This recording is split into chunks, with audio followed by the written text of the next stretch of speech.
Negotiations کا مطلب ہے کہ you sit across the table. I have certain points and they have certain and we discuss it. پھر اس کے بعد میں کراچی یونیورسٹی میں پھر میری افیلیشن شروع ہوئی چونکہ میں بنیادی طور پر لیفٹ کی پالیٹکس سے متاثر تھی تو جو لیفٹ کی اسٹوڈنٹ پارٹیز تھی ان سے میں نے آئیڈیلائز کس کو کرتی تھی اس وقت پالیٹکس میں؟ سب سے پہلے تو میں ایک کنسپٹ کو آئیڈیلائز کرتی ہوں اور وہ ہے ایگیلیٹیرین کنسپٹ. جی جی. یعنی ایک ایسا معاشرہ جس میں کسی کے ساتھ کسی قسم کا کوئی تعصب نہ ہو جہاں ہر ایک کو مساوی حقوق حاصل ہو. جی جی. اور اس کو مساوی مواقع حاصل ہوں گرو کرنے کے. جی. اس بنیاد پر جو میرے لیڈر تھے وہ ذوالفقار علی بھٹو تھے اور اسی وجہ سے میں لیفٹ کی جو پالیٹکس تھی اس سے اپنے آپ کو میں نے ایسوسیٹ کیا اور اس زمانے میں کراچی یونیورسٹی میں ایک سپلنٹر گروپ تھی NSF کی پروگریسو فرنٹ. جی جی. اس کی میں ممبر تھی, اس کی سینٹرل ورکنگ کمیٹی کی بھی ممبر تھی اور پھر میں اسی پلیٹ فارم سے فیکلٹی ریپرزینٹیٹیو الیکٹ ہوئی Karachi university faculty of arts کی. اور جو میرے پریزیڈنٹ تھے اس وقت وہ اب انہوں نے سیاست چھوڑ دیا, وہ بھی بیچارے اب سیاسی سرکاری ملازم ہیں. ان کا نام بتائیں گے ناظرین کو؟ جی, اس وقت وہ پریزیڈنٹ تھے مصطفی کاظمی صاحب. انہوں نے تو اب سیاست کو خیر آباد کہہ دیا, وہ سرکاری ملازمت کرتے ہیں اور آج کل غالباً CDA میں ڈائریکٹر ہیں. پھر اس کے بعد ہماری شادی ہو گئی. شادی کے دوران میرے 4 بچے ہوئے. آپ کے ہسبینڈ کیا کرتے ہیں؟ میرے ہسبینڈ ڈاکٹر ہیں, ڈاکٹر اطہر حسین. لیکن 1978 میں میری شادی ہوئی تھی وہاب صدیقی صاحب سے اور ان سے میرے 4 بچے ہیں. ان کا 14 سال کی شادی کے بعد انتقال ہو گیا تھا اور یہ جو انتقال ہوا تو that was the turning point in my life. اسی دوران 1988 میں پہلا جماعتی انتخابات ہوئے تو اس میں میں نے والنٹیئر کیا تھا اپنی علاقے میں جو MPA کے لیے کھڑے ہوئے تھے اقبال یوسف صاحب, ان کی الیکشن کیمپین کے لیے میں نے والنٹیئر کیا تھا اور اس طرح میری تھوڑی سی ایسوسیشن پاکستان پیپلز پارٹی سے شروع ہوئی. پھر 1993 میں جب وہاب صدیقی مرحوم کا انتقال ہو گیا تو پھر میں گھر سے باہر نکلی. تو یہ 5 سال میں آپ ہسبینڈ کی طرف سے آپ کو یہ نہیں کوئی روک ٹوک تھی کہ نہیں, وہ ایک نامنل سی تھی. اقبال یوسف صاحب کوئی پروگرام کرتے تھے, مجھے بلا لیا کرتے تھے, ہم چلے جاتے تھے, شرکت کر لیا کرتے تھے اور پیپلز پارٹی بہرحال ہمارے دل سے بہت قریب تھی اور کوئی میرے پاس ایسی کوئی ذمہ داری نہیں تھی. ٹھیک. پھر جب 93 میں آپ بات جی 93 میں اسی دوران پیپلز پارٹی اقتدار میں آ گئی اور انہوں نے ایک ایڈوائزری کاؤنسل قائم کی کراچی شہر میں اور اس میں ان کو ممبرز انہوں نے 250 کے قریب ممبرز اس میں رکھے. اس میں کسی کو خیال آیا کہ ایک خاتون تھی جنہوں نے والنٹیئر کیا تھا تو اقبال یوسف صاحب میرے پاس آئے, انہوں نے کہا تم اس کے لیے کام کرنا چاہو گے؟ تو ہمارا تو ہمیشہ سے عشق تھا سیاست, تو ہمارے تو دل کے تار بجنے لگے تھے اور بس ہم نے کہا ہاں وائی ناٹ.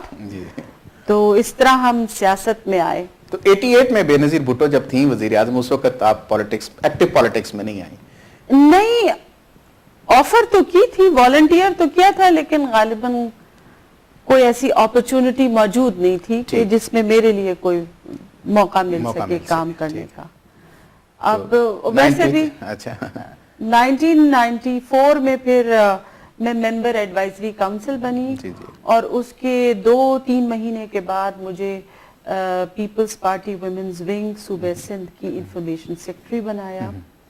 پھر 1996 میں جب حکومت ختم ہوئی پیپلز پارٹی کی تو پھر الیکشنز کا کال کر لیا گیا اور میں پھر نامزد کی گئی الیکشن کنٹیسٹ کرنے کے لیے NA 193 سے. ٹھیک. وہاں سے میں نے الیکشن لڑا. یہ نہ پوچھے گا کہ الیکشن میں ووٹ کتنے پڑے, بڑے شرمناک ووٹ پڑے اور کیا کہتے ہیں عبرتناک شکست سے 2-4 ہوئے. پہلا واسطہ تھا. ایک بات, دوسری وجہ یہ تھی کہ پیپلز پارٹی کا اس زمانے میں بہت برا پرسیپشن پایا جاتا تھا، اور کراچی شہر میں تو سمجھ لیجئے کہ پیپلز پارٹی کے پلیٹ فارم سے الیکشن لڑنا بہت ہی بڑا، ایم کیو ایم ڈومینیٹ کر رہی تھی، ابھی بھی ایم کر کیو رہی ہے۔ ایم ڈومینیٹ بے انتہا۔ جی پھر دوسرے یہ کہ میں ایک عورت تھی تو اس وجہ سے لوگ سیریس نہیں لیتے تھے۔ Over all my gender had been a big problem in getting my self accepted by the common man.